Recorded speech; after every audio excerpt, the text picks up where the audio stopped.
The dreams that changed. Everything, Captain James Morrison had always been different from other space pilots. While his colleagues at Earth's Deep Space Command focused on navigation charts and fuel calculations, James found himself distracted by dreams that felt more real than his waking hours. For 23 years, since he was 12 years old, the same woman had visited his sleep. She had silver hair that flowed like liquid starlight, eyes the color of distant nebulae, and skin that seemed to shimmer with an inner glow. The woman never spoke in these dreams, but James always understood her perfectly.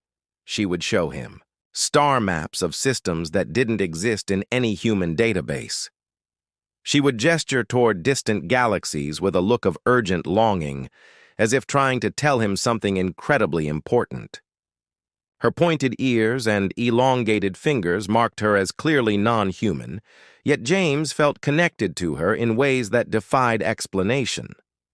Lieutenant Rebecca Stone, his navigation officer, had grown tired of hearing about these dreams during their long missions aboard the UES Horizon. "Captain, with all due respect, maybe you should see the ship's counselor," she suggested as they approached the outer rim of the solar system on their routine patrol. "These dreams are affecting your focus on missions." James stared out at the vast emptiness of space, watching distant stars twinkle like the woman's eyes in his dreams. "What if they're not just dreams, Rebecca? What if she's real and trying to communicate with me somehow?" "Sir, that's impossible. There's no known alien species that matches your description, and telepathic communication across space violates every law of physics we understand." But James knew something Rebecca didn't. 3 days ago, the ship's long-range sensors had detected unusual energy signatures coming from the direction his dream woman always pointed toward. The readings were unlike anything in their databases, showing patterns that seemed almost organic rather than technological. As if summoned by his thoughts, the ship's communications officer, Ensign Marcus Webb, called from his station. "Captain, we're receiving an unidentified transmission. It's not coming from any known human vessel or satellite." James felt his heart race. "Put it through the main speakers, Ensign." The bridge filled with a sound unlike anything they had ever heard. It wasn't quite music and wasn't quite language, but somehow it conveyed meaning directly to their minds. James felt a familiar tingling sensation, the same feeling that preceded his dreams about the silver-haired woman. "Sir, the transmission is definitely artificial," reported Webb, his hands flying over his console. "But the technology is far beyond anything we've ever encountered. It's like they're speaking directly to our brains rather than our ears." Rebecca moved closer to James, her skepticism replaced by growing concern. "Captain, your vital signs just spiked. Are you experiencing some kind of reaction to the transmission?" James nodded slowly, unable to trust his voice. In his mind, clearer than ever before, he could hear the woman from his dreams. Her message was simple but world-changing. "James Morrison of Earth, we have been trying to reach you. Your species is ready for contact. Follow the signal home to us." The transmission ended, leaving the bridge in stunned silence. James looked around at his crew, seeing his own amazement reflected in their faces. After decades of wondering if humanity was alone in the universe, they had received definitive proof that they were not. "Set course for the signal's origin point," James commanded, his voice steady despite the turmoil in his mind. "And send a message to Earth Command. Tell them we may have just made first contact. Following the impossible signal, the journey toward..." The mysterious signal source took the UES Horizon far beyond any territory mapped by human explorers. For 6 days, they traveled through space that seemed to grow stranger with each passing hour. Stars appeared in configurations that defied known astronomy, and their instruments detected energy patterns that shouldn't exist according to human science. Dr. Patricia Williams, the ship's chief scientist, had barely slept since the transmission. She spent her time analyzing the alien signal, trying to understand how it could bypass their communication equipment and speak directly to their minds. "Captain, I've never seen anything like this," she reported during their daily briefing. The signal operates on quantum frequencies that interact with human brain waves. It's as if they understand our neurology better than we do. James found himself sleeping more during the journey, not from exhaustion, but from an irresistible pull toward his dreams.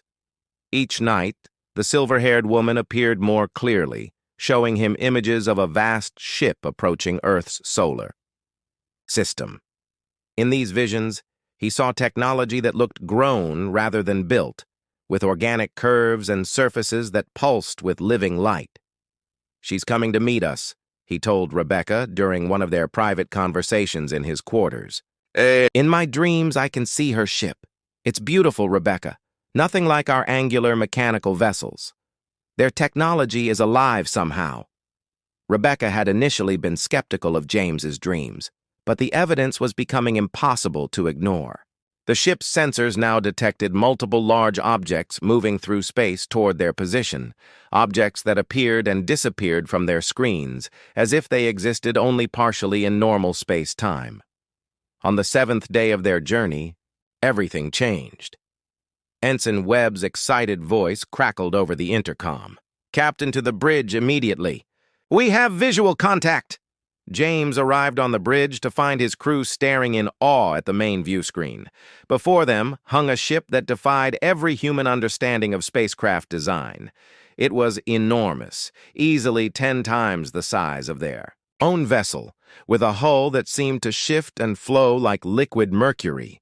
Patterns of light moved across its surface in waves, creating an effect that was both hypnotically beautiful and slightly unsettling. "Sir, the ship is scanning us," reported Lieutenant Tom Harrison from the tactical station.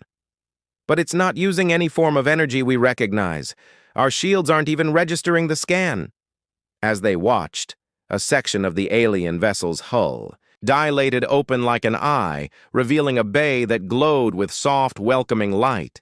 Without any transmitted message, James understood they were being invited aboard. "Captain, this is extremely dangerous," Rebecca warned. "We have no idea what their intentions are or whether our life support systems will be compatible with their ship." James felt the familiar tingling in his mind, and suddenly the silver-haired woman's voice filled his thoughts with crystal clarity. "James Morrison, you have traveled far to reach us. Come aboard with your companions. We have much to discuss about the future of your species." The voice carried undertones of warmth and genuine friendship, but also urgency that made James realize this meeting was about more than simple first contact. Something important was happening, something that would affect not just his crew, but all of humanity. "Dr. Williams, prepare an away team," James ordered. "We're going aboard their vessel." "Sir, regulations require—" Rebecca began. "Regulations don't cover first contact with alien civilizations," James interrupted gently. "We're making history here, and sometimes history requires taking calculated risks." As their shuttle approached the alien ship's docking bay, James felt a mixture of excitement and nervousness that reminded him of the first time he had piloted a spacecraft. The woman who had visited his dreams for over 2 decades was waiting for him somewhere inside that impossible vessel, and he was finally going to meet her face to face. The docking bay was larger than their entire ship, with walls that seemed to breathe and pulse with inner light. As their shuttle settled onto a platform that formed itself around their landing gear, James realized that nothing would ever be the same again. The woman from my dreams. The interior of the alien ship defied every expectation James had formed during his years of space travel. Instead of metal corridors and harsh artificial lighting, they walked through passages that felt more like living caverns, with walls that curved organically and surfaces that glowed with soft, natural luminescence. The air itself seemed to shimmer with an energy that made James feel more alert and alive than he had in years. Dr. Williams continuously scanned their surroundings with her instruments, her face showing amazement at the readings. "Captain, the atmosphere is perfectly suited for human life, but it contains elements that don't exist on our periodic table. Somehow, they've created an environment that's better for us than our own ship's life support systems. Rebecca stayed close to James, her hand resting on her sidearm, despite his orders that this was a peaceful mission. "Sir, I'm reading multiple life signs throughout the ship, but they're not showing up as distinct individuals. It's as if the entire vessel is one living organism. Their alien hosts had not yet shown themselves, but James could feel their presence like a warm current in his mind. The same sensation that had accompanied his dreams for 23 years now surrounded him completely, and he knew they were being guided toward a specific destination. They entered a vast chamber that took James's breath away. The ceiling stretched, impossibly high above them, filled with what looked like a living representation of the galaxy. Stars and nebulae swirled in three-dimensional patterns that seemed to respond to their presence, brightening and shifting as they moved through the room. "Welcome, James Morrison of Earth." The voice came from everywhere and nowhere, spoken in perfect English but carrying harmonics that suggested it was being translated from something far more complex. James turned toward the source and felt his heart stop. Standing before them was the woman from his dreams, exactly as she had appeared in his sleep for over 2 decades.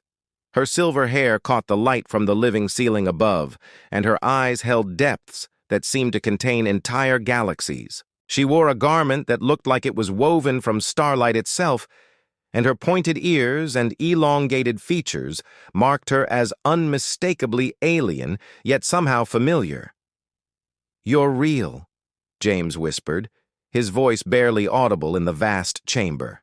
I am Zephyra of the Luminal Collective," she replied, her lips curving in a smile that was both alien and completely human in its warmth.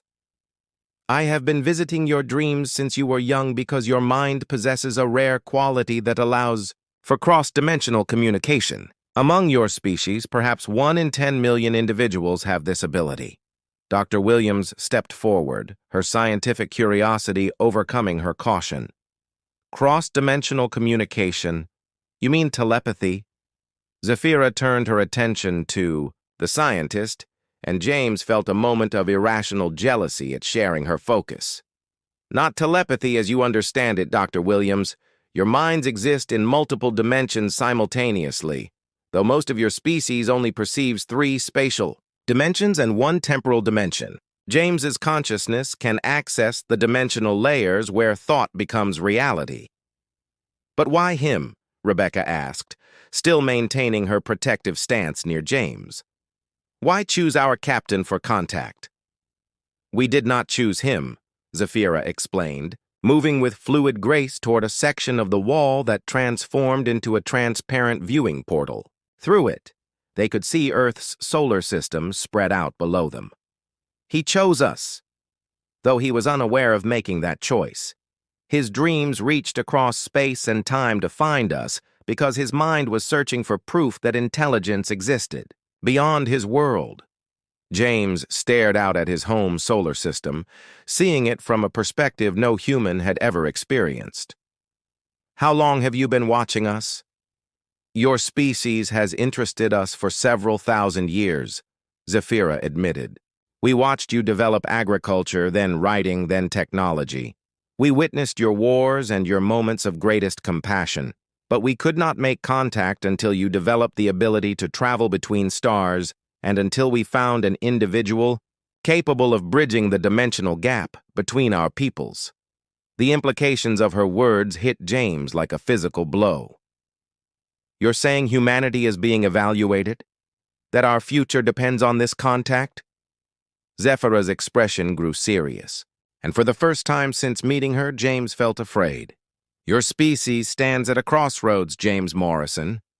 You will soon develop technology that will make you visible to civilizations that do not share our peaceful intentions. We can offer you protection and guidance, but only if humanity proves itself worthy of joining the greater galactic community." "Sir, test of humanity," The revelation that humanity was being tested by an advanced alien civilization sent shockwaves through James's understanding of reality. Zephyra led them deeper into her ship, past chambers filled with technology that seemed to operate on principles that defied human physics. Crystalline structures pulsed with energy that responded to thought, while walls displayed information in languages that somehow made sense to James, even though he had never seen the symbols before. Your test began the moment you decided to follow. Our signal, Zephyra explained as they walked through corridors that adjusted their width and height to accommodate the human visitors. Many species, when first contacted, respond with fear or aggression. They attempt to capture our vessels or demand immediate access to our technology. Your species showed curiosity and courage instead. Dr. Williams couldn't contain her excitement, despite the serious nature of their situation. The scientific implications of what we're seeing are staggering. Your technology appears to be based on consciousness manipulation rather than mechanical engineering. How is that possible? Consciousness is the fundamental force of the universe, Zephyra replied.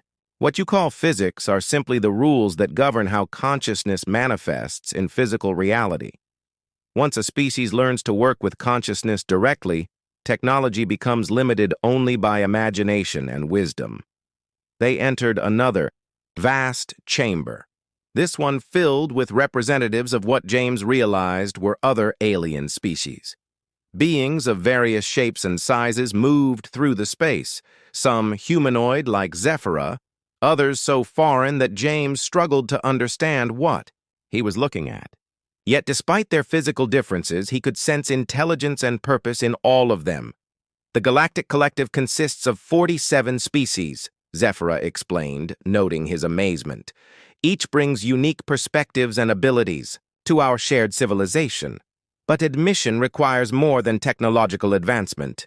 It requires wisdom, compassion, and the ability to work for the benefit of all rather than the advantage of one's own species. Rebecca had been quiet since boarding the alien ship, but now she spoke up with the practical concerns of a military officer. What happens if humanity fails this test? What if we're not ready for membership in your collective? Zephyra's expression grew sad, and James felt a chill of premonition. Then we will be forced to limit your expansion beyond your solar system until you mature as a species. This is not done out of cruelty, but out of necessity. The galaxy contains civilizations that would exploit or destroy younger species like humanity. Our protection can only be extended to those who join our collective. A new voice entered James's mind, deeper and more complex than Zephyra's mental communications. He turned to see a being that appeared to be made of living crystal approaching them. Its faceted surface reflected the chamber's light in patterns that hurt to look at directly.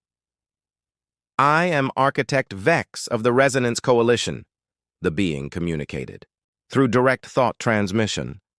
I have observed your species for 300 of your years. You show great potential, but also great capacity for destruction. Your test will determine which aspect of your nature will guide your future development. Dr. Williams stepped closer to the crystal being, her scientific mind fascinated despite the circumstances. What exactly does this test involve? Are you evaluating all of humanity based on our actions? Not all of humanity, Zephyra interjected. The test focuses on those individuals who will shape your species' future. Leaders, scientists, visionaries like yourselves. Your responses to the challenges we present will indicate whether humanity as a whole is ready for galactic citizenship. James felt the weight of responsibility settling on his shoulders like a lead blanket. You're saying that the future of our entire species depends on what we do here? Not entirely, Architect Vex replied, its crystalline form shifting as it communicated. But your actions will influence the collective's decision significantly.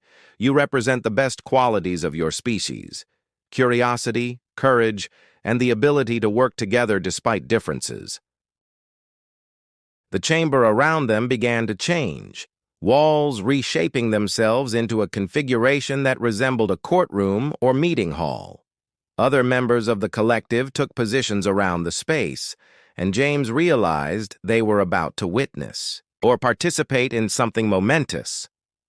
"The test begins now," Zephyra announced, her mental voice carrying undertones of both hope and concern.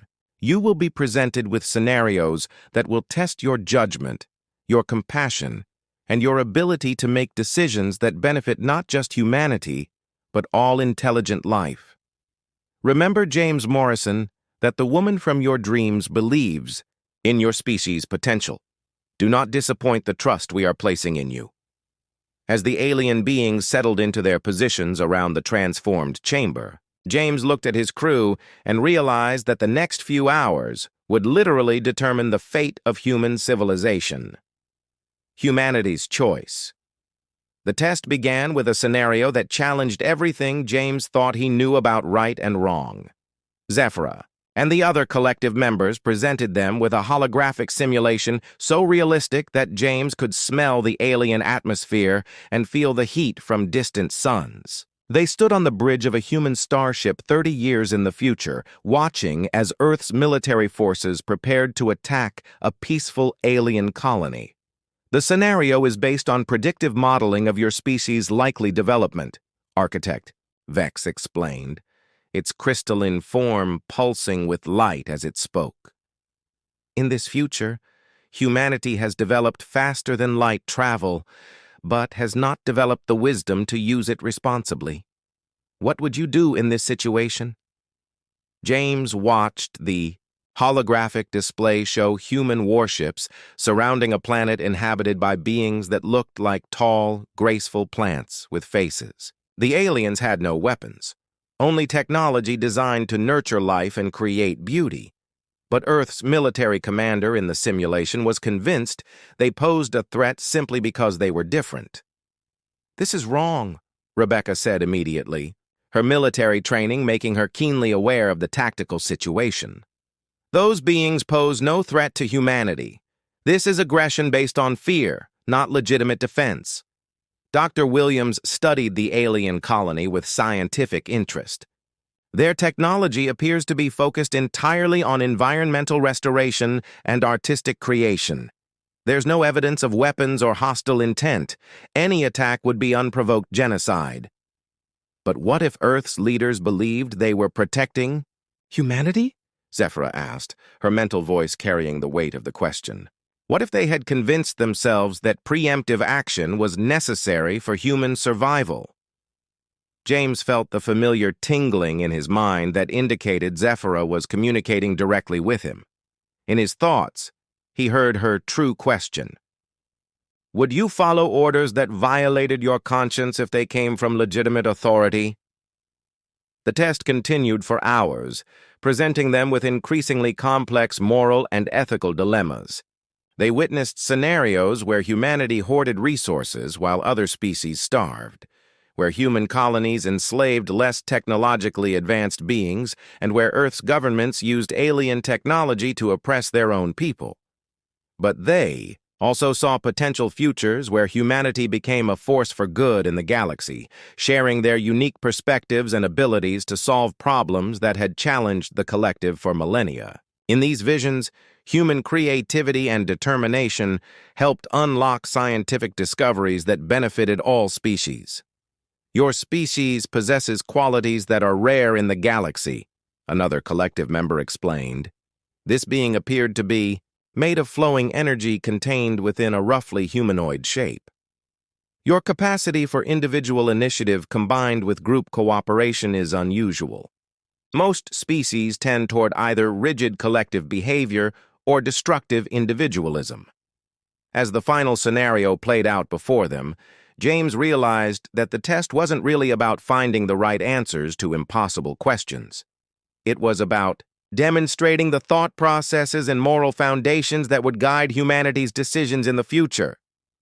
"We've seen enough," Zephyra announced as the holographic displays faded away. The collective members conferred among themselves in forms of communication that existed beyond human perception, creating patterns of light and energy that filled the chamber with alien beauty. James felt his heart pounding as he waited for their verdict. Everything he had dreamed about since childhood, every night he had seen Zephyr's face in his sleep, had led to this moment. The future of human civilization hung in the balance. Finally, Zephyra stepped forward, her expression unreadable. The Galactic Collective has reached a decision regarding humanity's application for membership. The chamber fell silent except for the subtle harmonics of the ship's living technology. James could hear his own heartbeat and Rebecca's quiet breathing beside him. Humanity will be accepted as a provisional member of the collective, Zephyrah announced, and James felt his knees nearly give out from relief. Your species shows the potential for growth and wisdom, though you still have much to learn. Over the next century, we will work with your leaders to gradually introduce you to galactic civilization. Dr. Williams couldn't contain her excitement. This means access to your technology, your knowledge, your understanding of the universe. It means responsibility, Architect Vex corrected. Knowledge without wisdom is dangerous. Technology without compassion leads to destruction. Your species will learn these lessons gradually, guided by those who have walked this path before you. As they prepared to return to their ship, Zephyrah approached James privately. The woman who had visited his dreams for 23 years looked at him with eyes that seemed to hold the wisdom of ages. Your dreams will continue, she told him, but now they will be real communications, planning sessions for humanity's integration into galactic society. Are you prepared for that responsibility?